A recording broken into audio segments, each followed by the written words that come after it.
So now we're gonna go to the third C of our very important, crucial C's, right? And I'm gonna pass the time to Arman to share with us on complement, third C of our crucial five C's. Thank you, Vera. Building on what you talked about, commitment and communication, the third C is complement. So what do we mean by complement? Quite often, we hear the cliche, right? Or we hear, almost, I would say, the Hollywood image of a relationship that we become the same. But actually, what we find from research evidence and even our own therapeutic journey, right? And when we see our clients, is that the strong relationships are actually based on not becoming the same, but finding strength in each other, what we can call as mutual strengths. So what this means is that for you to have a happy relationship, a functional, long-term, enduring relationship, you don't necessarily need to become the same person. Actually, the opposite. You need to complement each other. You need to grow together with your similar values.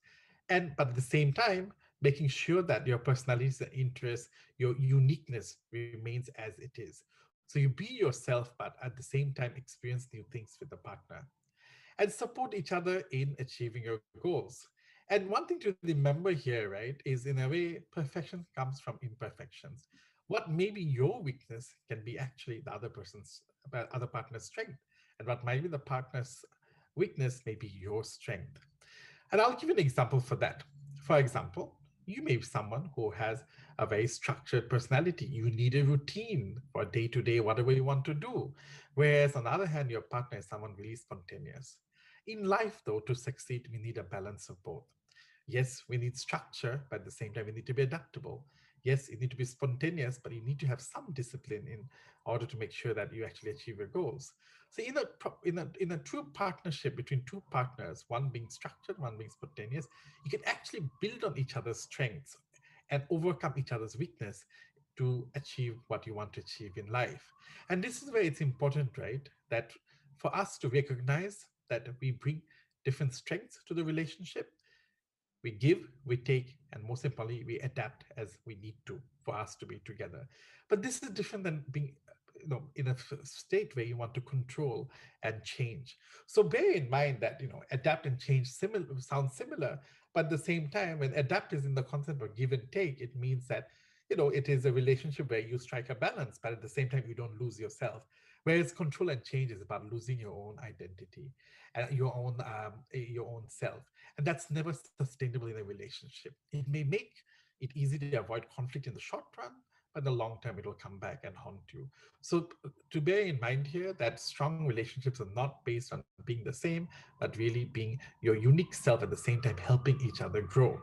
And I want to share a quote here, the quote on the right that we see from Virginia Satir, a very famous family therapist, who essentially says that we get together on the basis of our similarities, but we grow on the basis of our differences. We bear in mind that we have our own individual identity, and we bring that together to actually create another entity where we can actually support each other.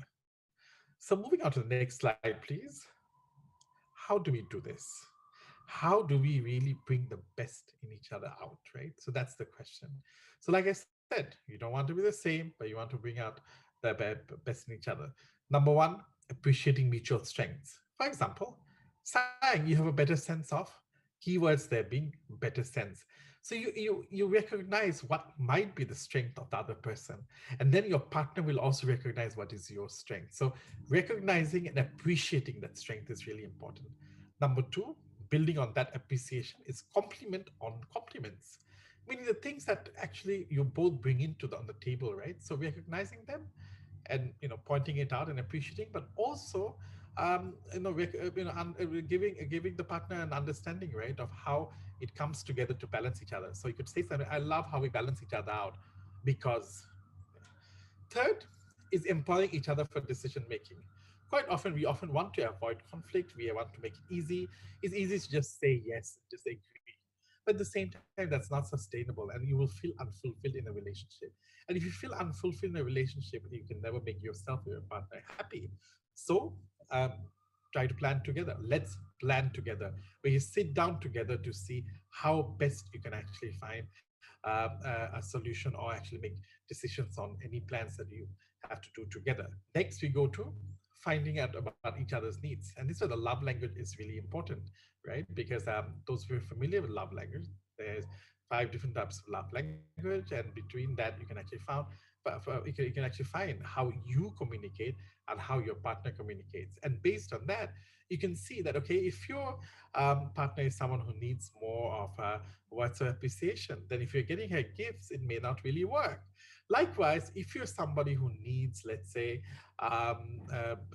more appreciation, right? But what you're getting is gifts, but you know that your partner actually, that's her communicate or his or her communication language, then you'll actually appreciate it better. And then finally move on to helping each other address emotional issues. That's also really important. The fact that in relationships we do have insecurities. Often when we try to be the same, right? It's because we are insecure and we don't really set the boundaries. So I think it's really important for, and I'll talk about boundaries after this as well. It's important for partners to help address each other's emotional issues and actually help develop mutual strength from that. And finally, last but not least, it's about teamwork. The steps are very simple. Communicate, accept the differences, find your balance, and learn from each other. The learning part is also really important, and that's what makes it a two-way street. So again, it's a paradigm shift. All this while, some of us thought, hey, we have to be same. Two people to be in love have to be compatible with each other. Of course, they have to be compatible with each other, but compatibility does not mean you have to be exactly the same. You actually bring in different strengths into the relationship, and the differences are actually not your weakness, but differences can actually be your strength in finding the balance that both of you need. So one activity that you can do, and this is a suggestion for you to go back home today, or if you're, still, well, you'll still be in quarantine, right? And because of the lockdown and SOPs we have to follow, in that case, you can do it on the phone as well, or through video conferencing. Find some time with your partner, like I said, in person or online. Then separately write two individual strengths. So you write your two individual strengths and two collective strengths, and don't show it to your partner. Then your partner should also write two individual strengths and also two collective strengths. And then you share and learn from each other, right? What are your strengths and also how you can build on that. Then you reverse the same exercise and do this, but this time you write about two individual strengths that your partner has and two individual strengths your partner will write about yourself, and then the collective strengths. From this, you can really share, learn each other from each other, how you can build on each other's strengths, recognizing it, appreciating it, and then empowering each other, right? And a teamwork spirit. Moving to the next slide, please. Building on from compliment, right? We move to being creative. What is this about being creative? We mentioned in the beginning when we look at statistics, right? Some of the relationship breakups have been because of couples who have lost love between themselves. This is not surprising and not uncommon. Quite often, those butterflies in the stomach that you felt when you had that, when you first got to know your partner, the first few times you went on dates, first few months you were in a relationship, quite often that what we can call the initial courtship or the honeymoon period, that wanes out. So what happens is you lose the spark gradually. And many couples are actually complaining about this, that hey, I don't feel the same excitement that I did back then. So your passion and excitement now have become something else. It has become what we call a fantasy bond, which is based more on safety and routine. So what do we mean by fantasy bond, right? So what does it mean by the whole concept of fantasy bond? So this is something that a psychologist called Robert Firestone has talked about. What he means is that over time, we develop a comfort zone to such extent that there is physical closeness but emotional distance. In other words, we have security, connectedness, and protection. All that you need in a relationship. But guess what? All those are important things, but they're replaced three other really important things, which is love, respect, and attraction. So the love, respect, and attraction that we had in the beginning, that excitement, that butterfly in the stomach, has now been replaced by this security, connectedness, and protection, where you are really close with each other, but that whole emotional distance has taken place that you don't feel that excited anymore. And this happens for many couples, and there are many signs for you to look out for. One could be loss of physical attraction. One could be, and then this merged identity where you don't see yourself as separate, you don't see the partner as separate, and you actually see yourself as the same. And when you and when this happens, right, there is a risk, right, that you lose yourselves, and you also lose recognition of your own attributes you bring in.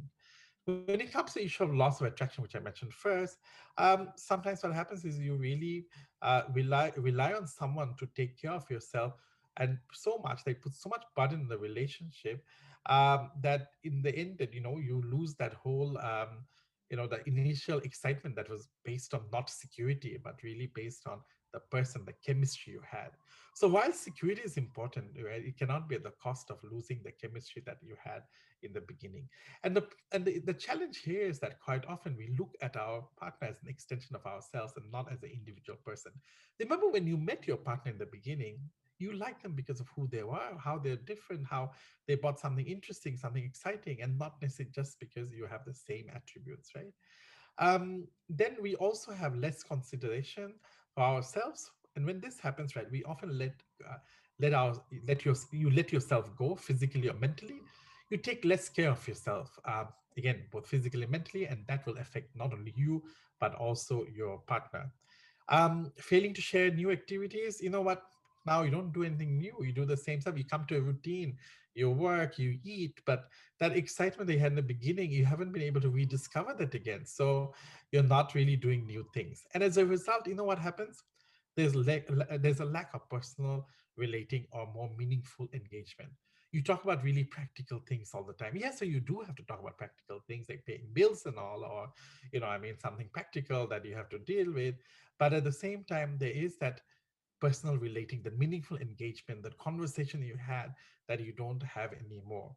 Harboring anger, sometimes learn how to swallow your feelings instead of being honest. And that actually leads to resentment in the long run. So it's not sustainable. So these are some of the signs, right? If you're feeling resentment or anger, it's probably because you haven't communicated honestly with your partner. And what does this result in the end? Less energy, lack of independence, which is affected, and then eventually it also undermines your affection and growth for each other. You lose yourself, and then maintain that uniqueness and confidence that you want to hold on to. So when this becomes continues for a long time, you become too comfortable with each other, right? And then once you become too comfortable with each other, you overshare and you actually take each other for granted. So what we have now is, how can we, of course, we want security, we want protection, we want continuity in our, with that connectedness, but at the same time not lose that excitement for each other and that passion and excitement. So what do we do for that? Okay, so the question now is, getting your relationship on track, can it be the same as when you first met? Not necessarily, because you can't really go back to the time, but you can again rediscover your passion, rediscover your excitement for each other, and find the spark again. So, what are some of the things you can do? First, emotional check in. Most importantly, you need to see each other physically, but not emotionally. So, how are you doing? How are you feeling, right? And that can give your partner a sense that, hey, my partner cares, my partner is here for me, I'm not alone. Deeper intimacy. This takes time, it's easier said than done, but developing a deeper sense of intimacy, most importantly, with each other, right? And this is where we have to learn how to be vulnerable with each other. Third, bonding activities and date nights. So quite often, maybe you have dated for long. Sometimes you're married, and what's the point of going on dates? But date nights can be really helpful for rekindling those relationships. And then, you know what? Even if you're staying at home, let's say for this quarantine, you can have date nights by maybe planning to cook with each other, dressing up. If you're staying apart during the lockdown, then maybe you can have a date night by watching Netflix together or watching an online movie together. So you can still have date nights even in the difficult times that we have now. Activities that help you bond. And lastly, right, when you want to get your relationship back on track, it doesn't really have to be something huge or something expensive. Small gestures as well. Could be, really, as they say, right? Small steps to big strides. Could be as simple as, holding hands, maybe sending your partner some flowers, maybe just sending some food over to, so Food Panda, or grab foods to your partner, right? Something small, something tiny, but at the same time, right? It's not really the quantity that counts, but really the quality. And your partner will know that, okay, this is a small gesture, but it's a meaningful that makes a difference. And there's specific tips for long distance relationships, in addition to the things that I mentioned just now. Number one, pick up the phone call regularly. When your partners call, they may be free, you may not be free, and that's true. And if you're in an office meeting or in a classroom, raise your hand, pick up the phone. If not, just respond, hey, I'm in class, I'll reply back later, and try to do video calls as much as possible. So that leaves some room for intimacy still, and not just based on text messages, right? Date nights, virtual movie nights that you can do is you can watch movies together through some of the apps online, or maybe you can watch Netflix together and discuss about it later or talk about it. Not the same as really being in the same room, but the best that you can do within the circumstances. Again, small gestures like good morning or good night text, right? Just sending a quick message, say in the morning, good morning, Sang, or good morning, sweetheart, something like that actually play a big role to remember for your partner to know that you are thinking of him or her. Learning how to express yourselves. Look, it's again, it's we have to focus a lot on really non-physical interaction during this time, but it could be, you know, talking about how you're feeling, what you're going through. Sometimes talking about music, and could also be just be creative. It could also be playlist. Like you'd have a combined playlist together, and maybe share some music, share some links. Hey, darling, I'm listening to this music now. So make yourself a- available, in despite the long distance nature of the relationship. And with all these ways that you can make your relationships creative again and actually get the spark back, it's also important for you to recognize me time. Again, this goes back to the last point that I made a point again, that yes, while you want to be creative, you want to make sure the spark is there, you also have to allow that me time that your partner needs. Maintain at all points respect, authenticity, and communication. We take our sometimes our partners for granted over time. We are not curious about them because we think we know everything about them, and we don't bother communicating. But all three are equally important, or even more important, as the relationship goes from short term to medium term to long term. And then, last but not least, the need to learn how to forgive. People are different. Every person is different, and your partner is different than you. You're dealing with many different. There's bound to be some sense of anger or frustration from time to time on things that you're not happy about. Learning how to forgive it, learning how to forgive, learning how to talk, communicate, and letting go will be helpful not only for the relationship but also for yourself. And in the bigger context, right? Bearing in mind that during this pandemic, you're going through your stress, through different forms of stress. We're going through different forms of stress, and really, it's as I started off, I talked about the challenges and opportunities, right? While the pandemic brings challenges, there are also opportunities. And we need more than ever to really build a stronger bond and between him and our partners, or to make sure that we are together during this difficult time. So again, keep remember, absence makes the heart grow fonder. Make an effort for that, and most important, do not take your partner for granted. Whether you're staying 24/7 or spending very little time, do not take your partner for granted. And finally, I'll move to the last one, the last the 5 C's. This is compartment. What do we mean by compartment? What I mean by compartment are really boundaries, and boundaries are really important for healthy relationships. So that's also something that we sometimes struggle with.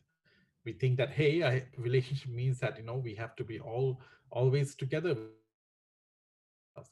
But actually the opposite is true. For you to have healthy, strong, long-term relationships, you need to make sure that your boundaries are clear and honest as well. So here are some of the boundaries you could have. These are natural limits on our bodies, the words, the emotions, attitudes, the values, preferences.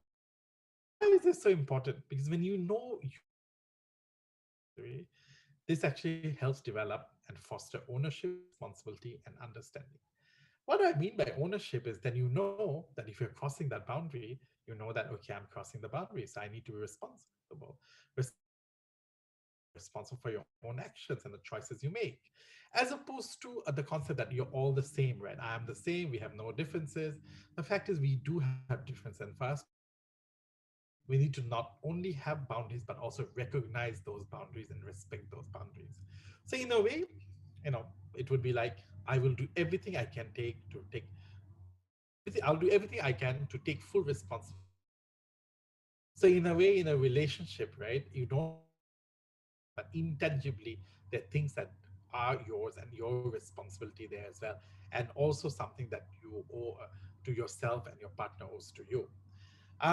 Some of the violations that we have of this is sometimes just saying yes all the time when you actually want to say no. But the opposite is also true. Sometimes when you're so angry, you may just say no instead of saying yes. So in a situation like this, right, you're not being honest in either case, because when you're saying yes, you actually want to say no. When you want to say no, you want to say yes. So these are situations where the boundaries have been crossed, right? So you can't really be honest and say yes or no. Sometimes you feel that, oh, my partner should know what is in my mind and what is in me. That's not, yes, we aspire for that, right? And this is really about communication. We do hope and want that we come to a situation, right, where partner can actually understand us. But at the same time, to assume that your partner can read your mind may not always happen. So we have to really communicate here. And when we don't communicate, that's another violation of boundaries. Lastly, right, when we try to control each other, or control our partner, this assumption again, right, that we have, oh, we are one. And when we think we are one, right, we don't respect each other's differences and we try to control each other. So these are some of the violations that we have. Having said that, if we can develop and respectful boundaries in a relationship, it can make the relationship stronger. It can make it complementary. It can improve your self-esteem and confidence for yourself and also your partners. And also, not only that you respect each other, but you're also willing to accept no from your partner, because you know that there are boundaries and there are boundaries that you need to respect as much as your partner needs to respect. And there's also less risk of what I call said the fantasy bond, which is that being physically present and emotionally distant and losing yourself. You still maintain your identity while contributing to a balanced relationship. Okay, so is it selfish to have boundaries? No, not at all. In fact, you are actually contributing to a sustainable relationship when you have boundaries. So how can you do that? Simple, right? The other C that we mentioned, communicate. Communicate your thoughts and feelings in an honest and clear way. But for that, you also have to make sense of your feelings and thoughts. So take your time if you want to, but when you are ready, do share your thoughts and feelings in an honest way. But honest and clear does not necessarily mean insensitive. Yes, it can be sensitive, but you can do it in an honest and clear way at the same time. At the same time, when you communicate your thoughts and feelings, communication is a two-way street. So it helps you also understand what is going on the other side. And when you do this, ask your partner for their needs. Instead of guessing, ask them, what are they going through? What are their needs? These are your needs, what are their needs? And then when you do this, you also know that, okay, you will take responsibility for your choices. For example, one of the boundaries we talked about is words. If you had said something rude, then you can actually, or something that can be hurtful to your partner, then you can actually take responsibility instead of just saying yes. Show gratitude. Don't take for granted your partner, right? And then again, this is again the, like going back to the point that sometimes when we think a relationship we have to be the same, we don't, we look at each other as the extension of each other.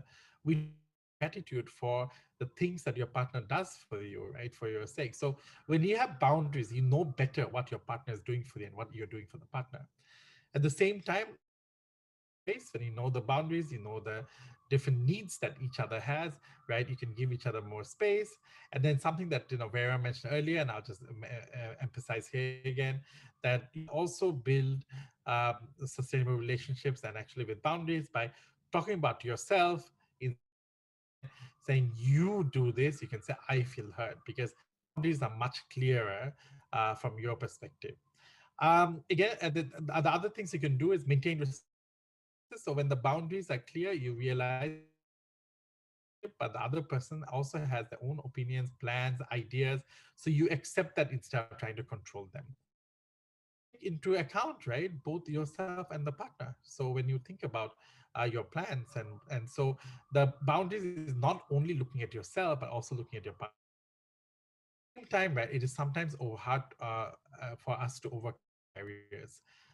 One of the some of the key factors for establishing our boundaries are rejection or abandonment, avoiding confrontation, some feelings of guilt or insecurity we have, and this desire to keep everyone happy. So these might be some of the barriers, but you need a partner and a two-way street to help overcome them. It's not easy, and I just want to point out here before moving on, right, that that healthy boundaries would need practice and communication. It's not something that you can it's very easy to do. And finally, I want to say that sometimes saying no creates the space for something big that you can say yes to. So it's really knowing what your needs are, what your thoughts are, what your feelings are, and communicating them so your partner understands them, and you can build a strong, healthy, sustainable relationship between the two of you. And now I'm going to pass it on to Vera again on the red flags and moving on. Yep. Right. Thank you so much, Arman, and sharing with us the last three C's of the crucial C's. So now that you know all of the secret recipes for a relationship, what to look out for in a toxic relationship. So what are the red flags that we oversee or we choose to ignore for us and for our partner? So the first thing is emotional abuse, and this is not physical abuse. It's not sexual abuse. It's not something that's obvious. It's something that is, you can't touch it. But it's there. It's painful. It's hurtful, right? Emotional abuse sounds like this being dismissed by your partner, being belittled, being criticized constantly. You're never good enough. You're always like this. You will never be able to do this in your life. You're better off doing this, right? You always feel very used. You would start doubting yourself, and it lowers your self worth on how you see yourself, who you really uh, who you really are, and what you truly are worthy of. Second red flag to look out for is the hot and cold treatment that we have in a relationship. You have a partner who is at one time very nice to you, do very nice things, says very go all the way out to do something that's, and the next moment becomes the cold person, doesn't want to talk to you, is avoiding you, and makes you question the relationship is really working out or not, or happening in your own head. This is things to watch out for. Hot and cold, there were experiments done. Rat gets a pebble of food at two hours interval, and then the researcher came back to give another food pebble, right, and then another food pebble, another 2 hours. So the rat is really confused when the for gonna get the attention again, and it keeps the when I actually gonna be kind of like the hot and cold. It's really a powerful way to keep us getting our partner attentions, and then try to oversee, we justify their moments and say that actually nice to us, they really do care for us. Cold dynamic in the relationships healthy. That's happening, like that you want to look out for, so that you look out for yourself and you protect yourself before it gets more painful. The third red flag is social isolation. Relationship does not respect your boundary, does not respect when you want to go out to meet your friends, meet your family,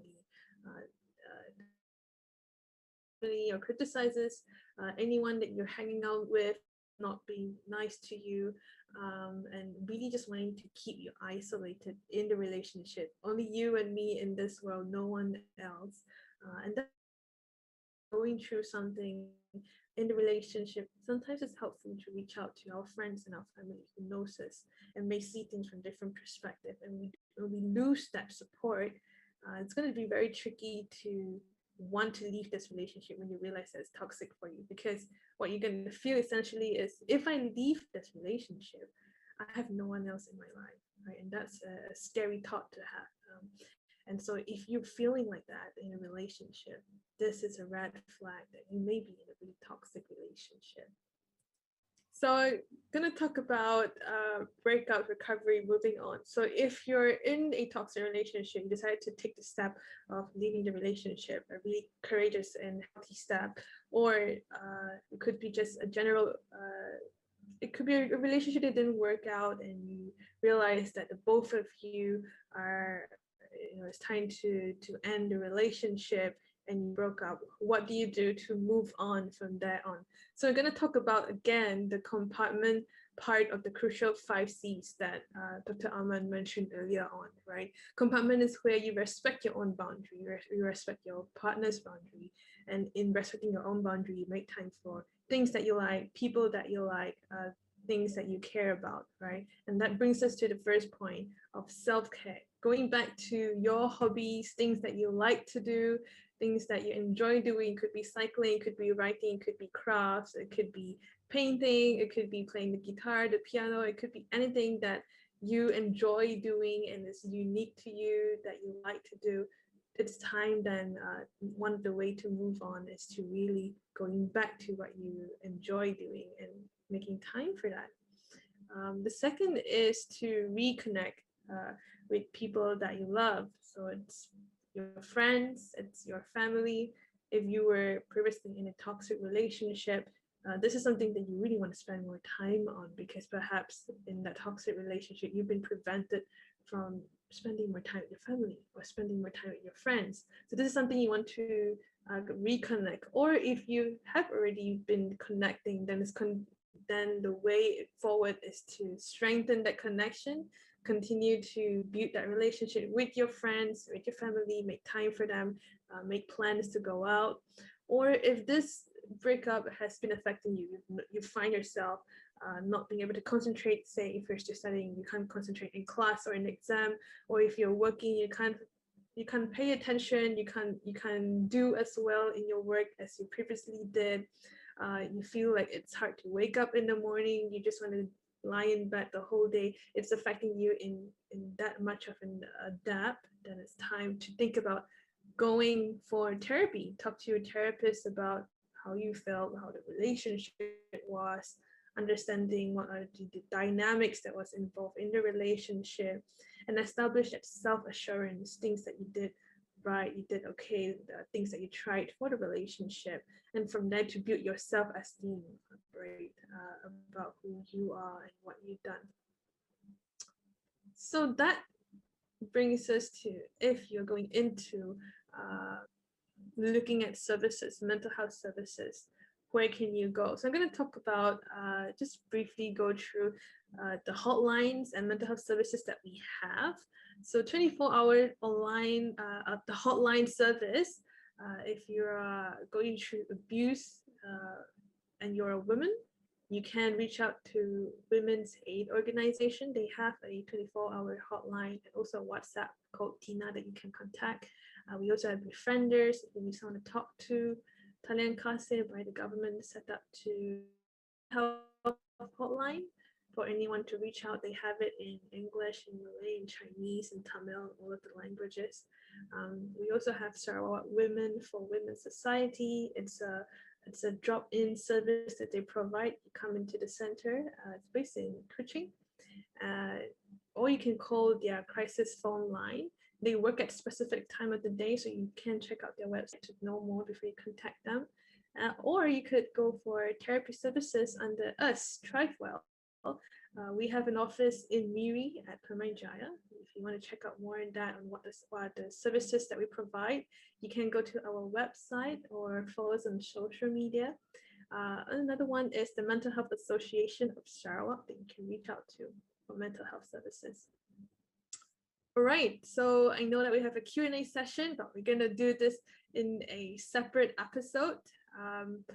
So do stay tuned for that. Just briefly going through about Trifewell, we are a social enterprise mental health service organization. We provide therapies, talks to individuals, communities, and organizations. So you do follow us on our Instagram on We Are Trifewell, or check out our website on Facebook, or you can even drop us an email if you have any inquiries. And that would be all. Thank you so much for joining us today for the talk. We'll see you in our next episode answering some of the questions you have.